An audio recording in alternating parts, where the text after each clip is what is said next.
Now you would consider those 3 points for predicting the output for the new data point. So you are thinking in terms of two-dimensional. That's the reason you are thinking whether the distance would be calculated as a linear or how. But just think in these terms, that you have number of features which are, the number of input features may be 5, it can be 6, it can be 7. Okay. But at one point of time, distance can be calculated between only 2 points. And then we are deciding what are those 2 points.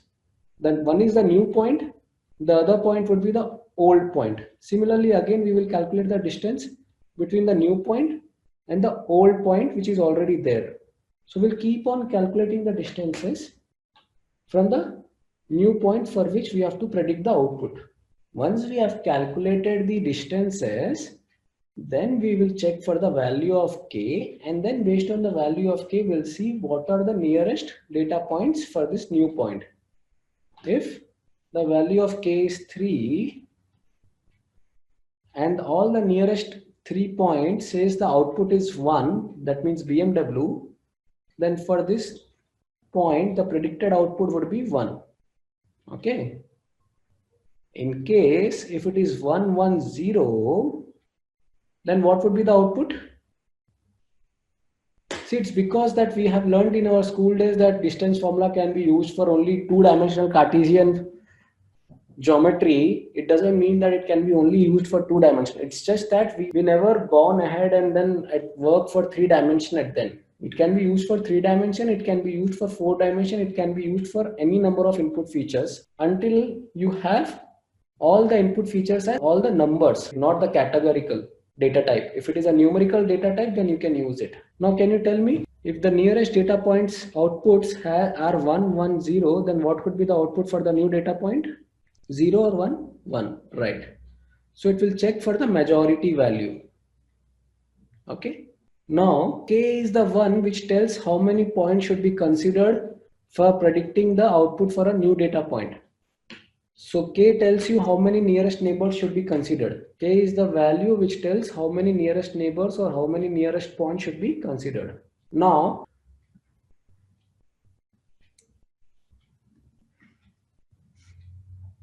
let's say that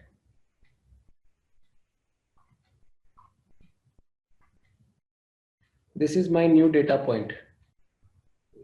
Let's say that with 3, tell me this data point will belongs to which class, circle or cross?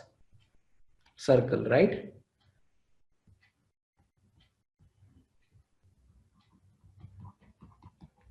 With k equal to 5, to which category it belongs? Circle. Great. Now, I have an interesting question for you. For k equal to 4, tell me which category it belongs to. You understood my question, right? For k equal to 4, does it belong to circle or cross? And we already know the distances values. Let me write the distances values also here. Let's say that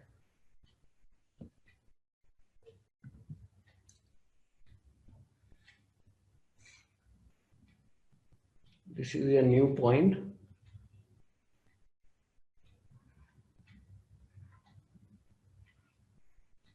Say this distance is, say, 1.1 unit. This distance is, say, 2 units. This distance is 2 unit.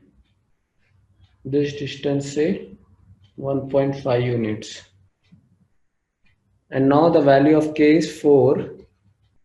And this distance is 3 units. So with k equal to 4, we know that it will take this 4 values. Right? Now, right. So whether it will take cross or it will take circle, right? It would take cross. So now you can try this in Python also by writing this code of your own and then your inbuilt Python. Okay. You can try that if you want. Okay. But then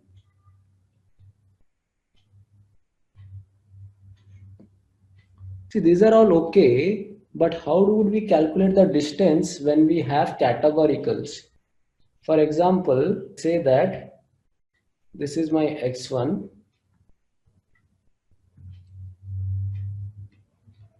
this is my say x1, and let's say this is my x2.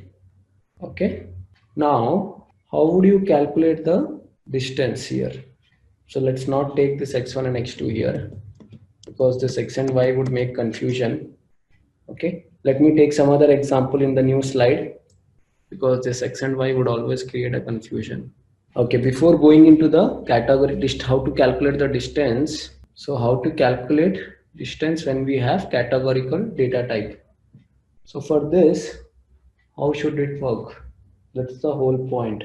So I'll take the same example, but I'll just try to change the terminologies because that would be quite confusing because it has x and y. Let's take x1 and x2 again. Okay. Before going to this, so if I have 10 boxes, let's name it as first box, second box, 10th jar, and then take chocolate from first jar, take one chocolate, from second jar, take two chocolates, from third jar, take three chocolates, and so on.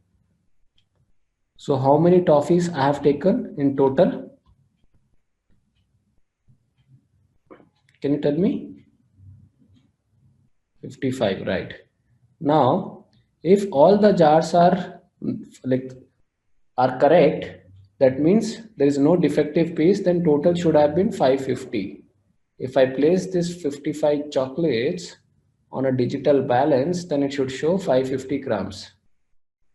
But if it shows 549 grams, that means the first jar is defective. So if it is 548, then it is second jar is the one which is defective. If it shows 540 grams, that means 10th jar is defective. Now before going ahead, I want to give you one difficult puzzle so that you can try it over the week, and then in the next weekend you can tell me the answer. You have a racetrack on which maximum of 5 horses can, at one point of time only 5 horses can participate in a race. So when these 5 horses are participating in a race, okay, then if there is a one race happening, that would be the first race. Okay, now we need to identify out of these 25 horses who are the fastest 3.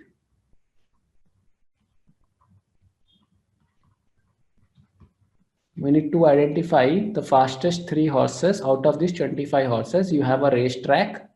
On that racetrack, only 5 horses can participate at one point of time.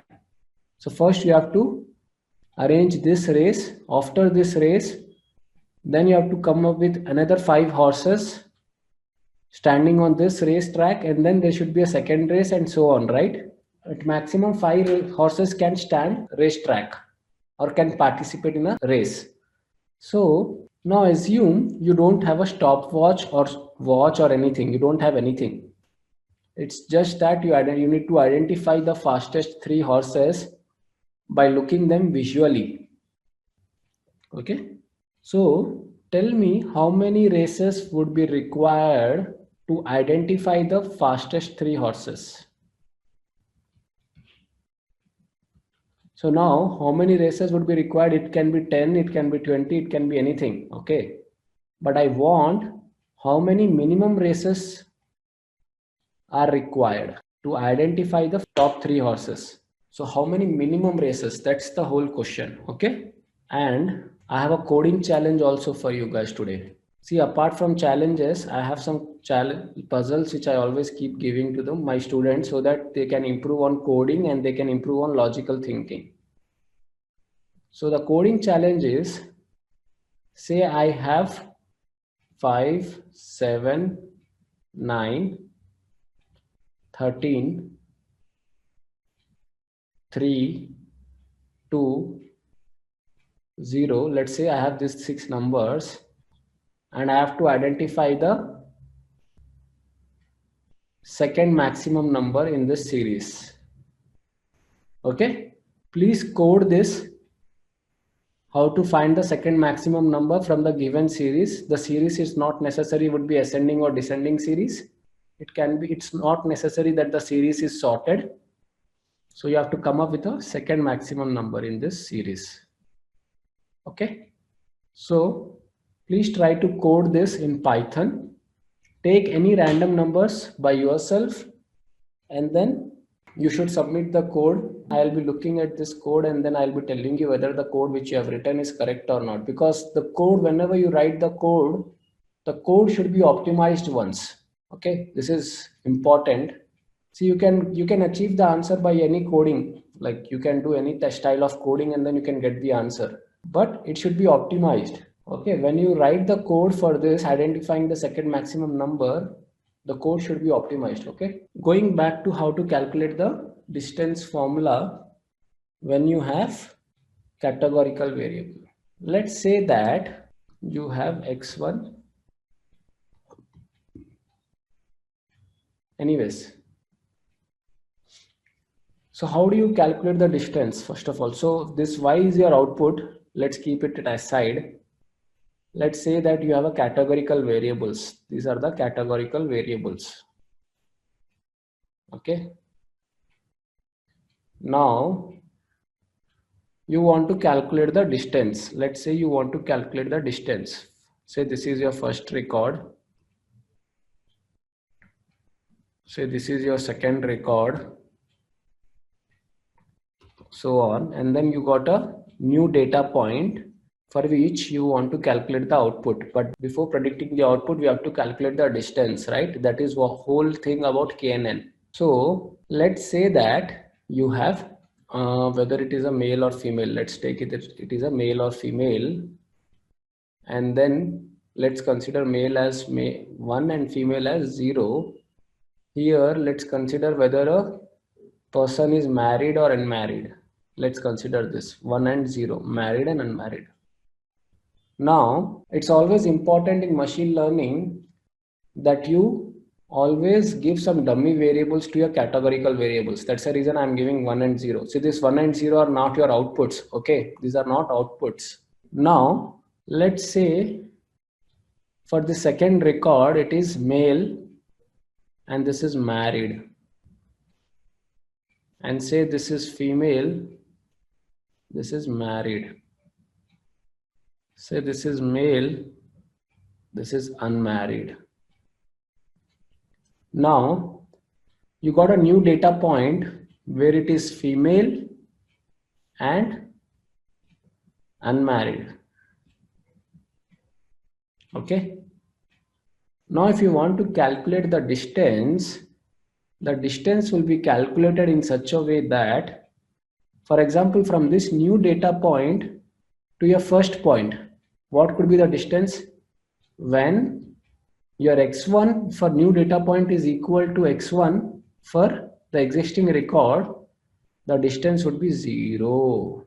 When the new data point, say x2, or new data point is not equal to your existing point, then the distance would be 1. So that is what it is mentioned here. If anything is equal, then the distance is 0. If it is not equal, then the distance is 1. So now the distance, what happened?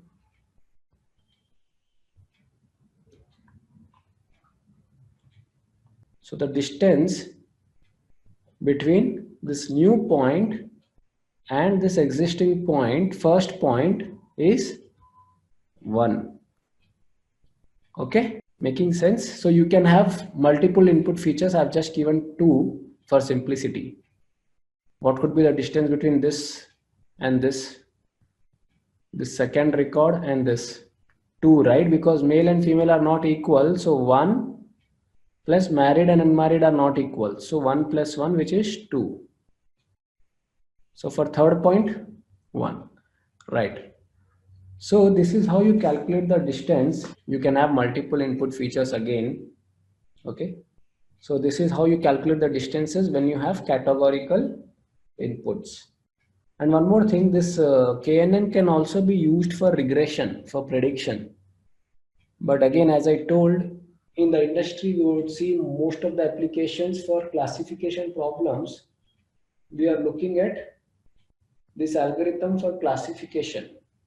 So it's not that if I'm teaching only for classification that it can be only used for classification. It can also be used for regression. So you should try to explore these things. When I'm not teaching those things, you should try to explore and check where and how it can be used for prediction, for regressions. So now let's do one quick simple exercise so that I can make sure that we all are on the same page. So let's say that you have 5 input features.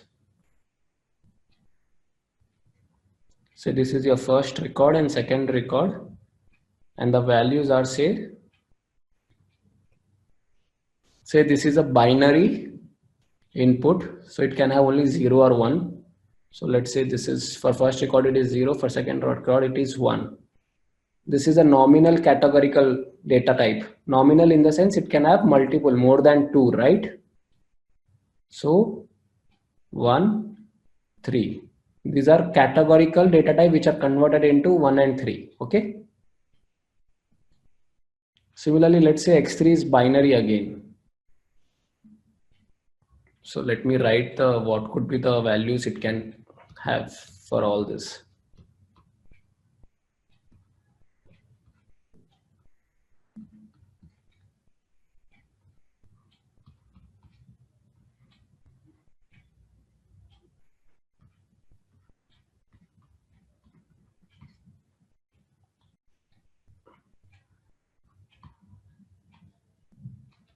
Now there is a new record for which we have to make the prediction. Okay.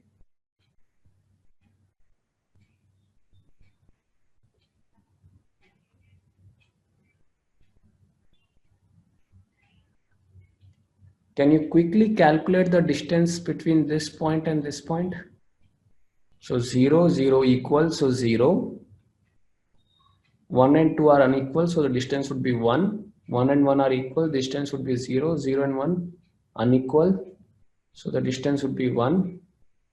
2 and 2 are equal, so the distance would be 0. So the answer is 2. Now let's calculate the distance between this point and this point. 4, right? Because only this is the one which is matching. So the distance is 4. Okay. Now this is so far so good. Now let's say that you have one more variable. Let's say that you have one more variable. Okay. Binary and other categorical be compared like that. See, x1 can have only binary values. So that's the reason I have binary values here. For x2, it can take 1, 2 or 3. For example, x1 is whether a person is male or female. So it can take only 1 or 0, right? x2 is, let's say, whether the person is married, unmarried or divorcee. So it can take 1, 2, 3. Let's say x5 is whether the person's age is less than 10 years or less than 20 years or less than 30 years or less than 40 years. So like 0 to 10 years, 10 to 20 years, 20 to 30 years, 30 to 40 years. So for those categories, we are changing 1, 2, 3, 4. So it's straightforward, right? Now, the challenge is, for example, x6 is a sales. Let's say x6 is say some sales. So this is a numerical data for which this is say 10 units. Say this is 20 units. And now if I have a new data for which I have say 8 units. So this is a new data. What would be the distance between first record and the new data? For these things, we already know what could be the distance. For these things, we already know what could be the distance. The distance was 2, right? From the first record. For this x6, what could be that distance value? Plus. So this would be modulus of, if you are using Manhattan, then it would be 10 minus 8. So 2 plus 2 would be 4, right?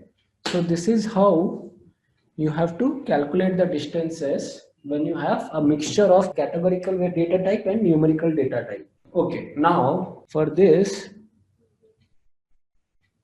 the distance can be either 0 or 1 for categorical variables, right? It can be either 0 or 1. But here, the distance can be more, right? The distance can be quite more here. So there is a scaling difference. So there is a scaling problem here, right?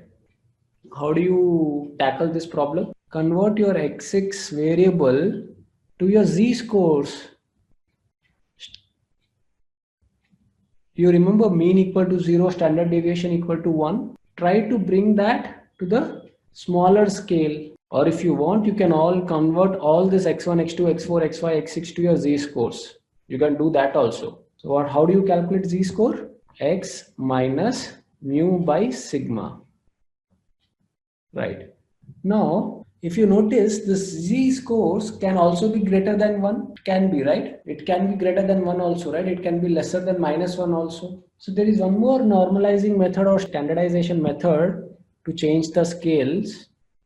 Apart from z-scores, there are a lot of different methods, but these are the two common methods which people will ask in your interview.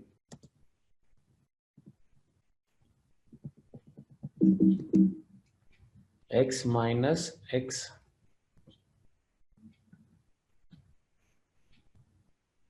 minimum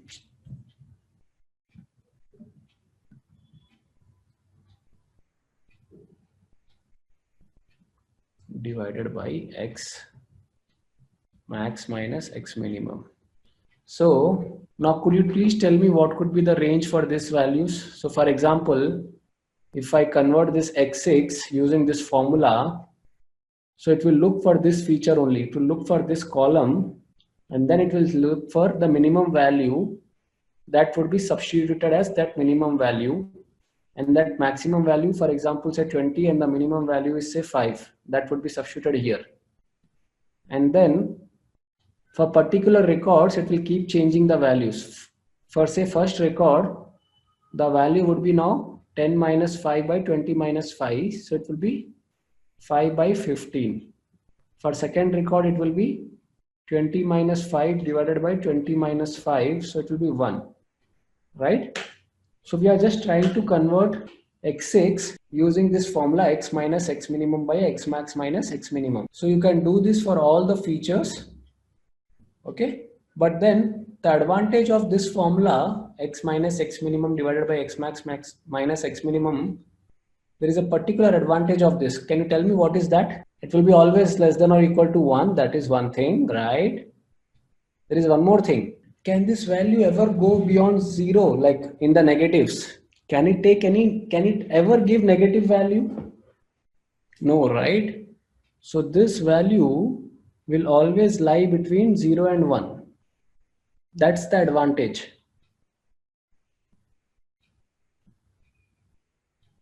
Acha, that's the advantage of writing this as using this formula. Okay, now tell me why I have written this closed brackets for 0 and 1 as per the range. This has reminded me something of maths. It's important because, as I always tell, to become a data science, right, when I write 0 comma 1 in closed brackets, it's including 0 and 1. When I write in open bracket 0 and 1, then not included, excluding. So in the number line, if this is 0, this is 1, this is 2, this is -1. From 0 and 1 for open bracket, it will be like excluding 0 and 1, everything else between 0 and 1 will be included. For closed brackets, both 0 and 1 would be included, and all the points in between, that would be also included. Now tell me, flower bracket 0 and 1 means this is a set, right? So it has only two values, which has 0 and 1. Nothing apart from 0 and 1, right? Very simple, right? So these differences you should know, guys. It's a simple maths. So because people can test on your basic mathematics also when you go for an interview, because everyone knows that to become a data scientist, your maths should be good enough. Okay, and there would be a separate course on maths which would include permutations and combinations, probability, statistics, derivatives, okay, and then functions also, functions and limits. So there would be a separate course on this, because this all 5 topics, I know people will forget this. All this, our school maths, we will forget. After started working or after doing engineering, we'll forget all this. But these are required to become a data scientist, because you will notice, you have already might have noticed where we have used probability, statistics, and permutations and combinations. And functions and limits also you might have noticed to some extent. And derivatives also, for gradient descent, we have used derivatives, right? So all these topics would be covered in a separate course, so that we are good on this chapters also. Okay, then it will be easy for us to understand the advanced data science or advanced machine learning. So you apply KNN algorithm to a data set in which the one Word document which in that the data set name will also given. Okay, and then you can apply KNN to that data set. And then you can tell me what are the pros and cons for KNN also. But then also try to implement KNN to the same data set for which, or what you can do is, by now you have learned logistic regression, decision tree, random forest, SVM, and KNN, right? You can take the same data set and apply all these algorithms to the same data set and check which provides you the best accuracy. Okay.